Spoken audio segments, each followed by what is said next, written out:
السلام علیکم دوستو، آج ہمارا ٹاپک تعلیمی نظام کے متعلق ہے اور تعلیمی نظام کے پہلے میں آپ دوستوں کے سامنے تعلیم کا جو پوری تاریخی تسلسل ہے تو ہم اپنے تعلیمی تاریخی تسلسل آپ صلی اللہ علیہ وسلم کے دور سے شروع کرتے ہیں۔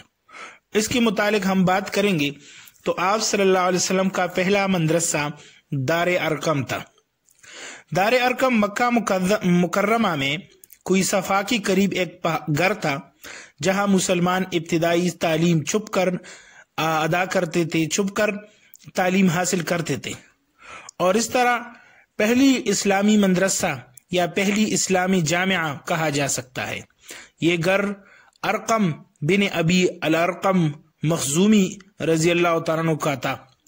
اس دور میں جو مشرکین کی مجالسوں سے الگ تھلگ رکھ کر یہاں پر 5 نبوی سے اپنی دعوت اور اسلامی اجتماع کا ایک عظیم مرکز آپ صلی اللہ علیہ وسلم نے بنایا۔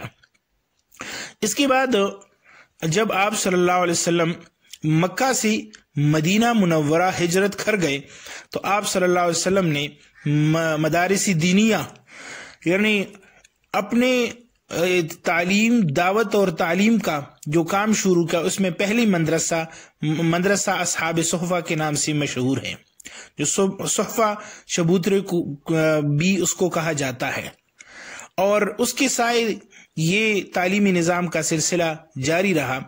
آپ صلی اللہ علیہ وآلہ وسلم استاذ تھے اور اصحاب اکرام اس کے شاگرد۔ آپ صلی اللہ علیہ وسلم کا کوئی تعلیمی نظام، کوئی نظام الوقت تو نہیں تھا، لیکن جب آپ صلی اللہ علیہ وسلم تشریف لاتے تو آپ صلی اللہ علیہ وسلم سے مسائل اور قرآن حکیم کی تعلیم حاصل کرتے تھے، اور اسی طرح صحابہ اکرام نے پھر یہ سلسلہ آگے بڑھایا۔ تعلیمی نظام کا اگلا دور، دوستو جب تعلیمی نظام کا اگلا دور میں داخل ہوتی ہے تو اس میں دنیا اسلام کی 3 مقدس مقامات، اس میں مکہ معظمہ، مسجد حرم، مدینہ منورہ میں مسجد نبوی، اور بیت المقدس میں مسجد اقصی جیسی بڑے مساجد میں علماء کرام بیٹھ کے لوگوں کو لیکچر دیا کرتے تھے اور لوگ یہاں پر آ کر علم کی پیاس بجھاتے تھے۔ اس کی بنیاد پر مسلم دنیا میں قانون، فقہ وجود میں آئی، اور اس میں بڑے بڑے ائمہ، امام ابو حنیفہ، امام مالک، امام شافعی، امام احمد بن حنبل، یہ لوگ مساجدوں میں بیٹھ کر بے فہا علم حاصل کیا۔ مسجد میں بیٹھ کے ساری رات باعث اور مباحثے اور قانون کے اوپر یہ لوگ باتیں کرتے تھے۔ یہ دور غیر رسمی تعلیمی دور تھا۔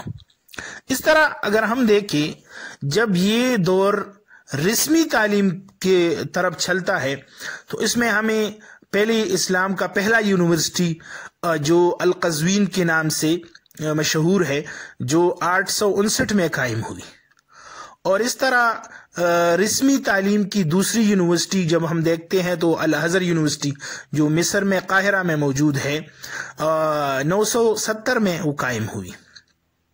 اس کے بعد یہ سلسلہ چلتی ہوئی عظیم سلجوقی وزیر نظام الملک نے دنیا اسلام میں متعدد مدارس قائم کی۔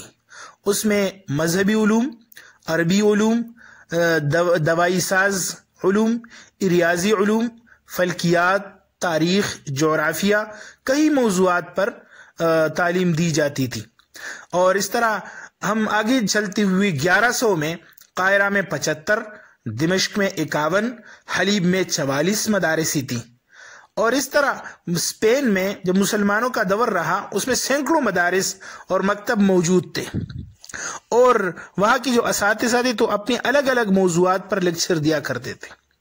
اس طرح اس دور کے نتیجے میں الازہر جیسی بڑی یونیورسٹی، القروین جیسی بڑی یونیورسٹی، یہ بڑے بڑے یونیورسٹی سامنے آئی، اور ان لوگوں نے اگلے دور کے لیے عظیم لوگ پیدا کی اور لوگوں کے لیے عظیم تعلیم جو ہے وہ پھیلایا۔ اگر ہم اپنے ماضی کو دیکھیں تو ہمارے عورتوں نے تعلیم میں کیا کردار ادا کی، اور کیا تعلیم کی بنیادی جو مقاصد ہیں اور تعلیم کے اندر جو کردار ادا کرنے والے ہیں، اس میں مردوں کے ساتھ شانہ بشانہ عورتیں بھی رہیں۔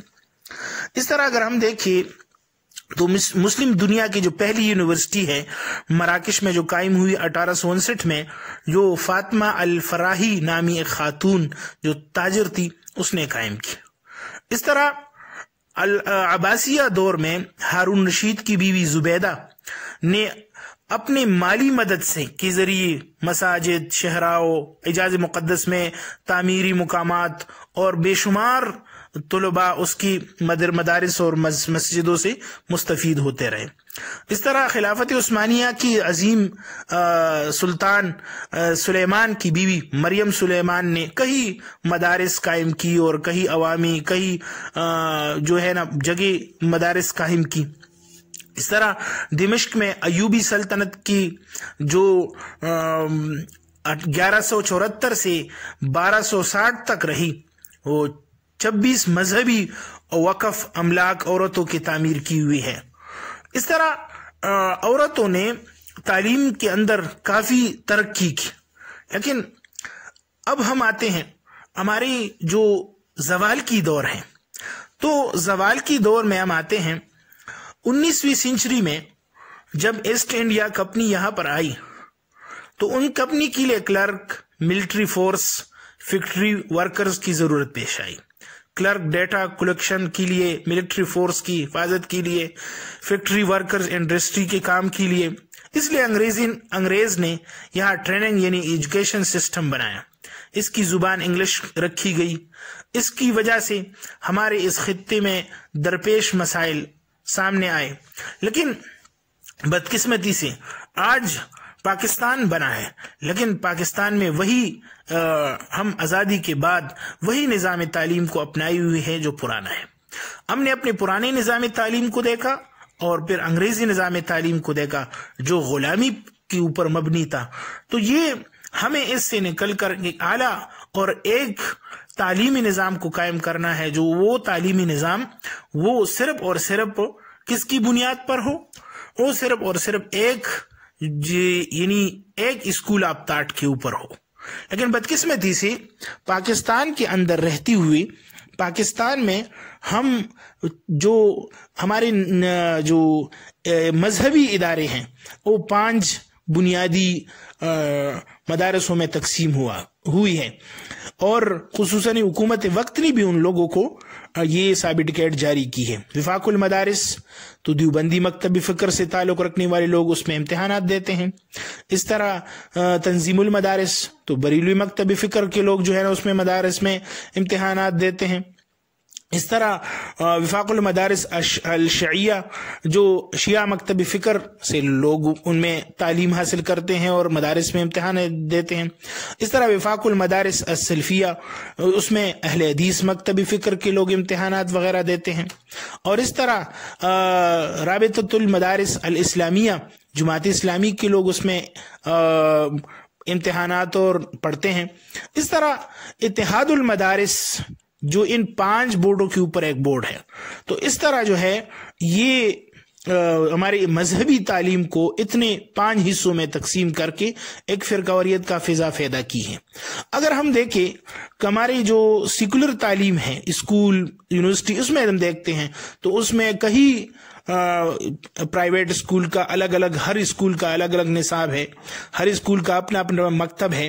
اس طرح جو ہے نا اس میں مختلف جو ہے ذہن رکھنے والے لوگ، اپنے اپنی تعلیم، اپنے اپنی سوچ رکھنے والے لوگ جو ہے نا پیدا کی جا رہی ہیں، اور ہمارے تعلیم کا بنیادی جو مقصد ہے وہ صرف اور صرف جو ہے وہ پیسہ حاصل کرنا یا ایک اچھی نوکری حاصل کرنے تک محدود ہے۔ اس طرح آج کے دور میں ہم دیکھتے ہیں تو آج کے دور میں جو کرونا کی وجہ سے ہمارے تعلیمی نظام ہے تو ہمارے بچے کافی کمزور ہو گئے ہیں۔ ہمارے تعلیمی نظام کرونا کی اس کے اوپر ہے، بس کرونا کی بنیاد پر ہمارے سارے بچے بغیر امتحان دیتے ہوئے کامیاب کر دیے گئے ہیں۔ تو یہ کرونا کی وجہ سے ہمارے تعلیمی نظام کو بنیاد کو خراب کیا ہوا ہے اس نے۔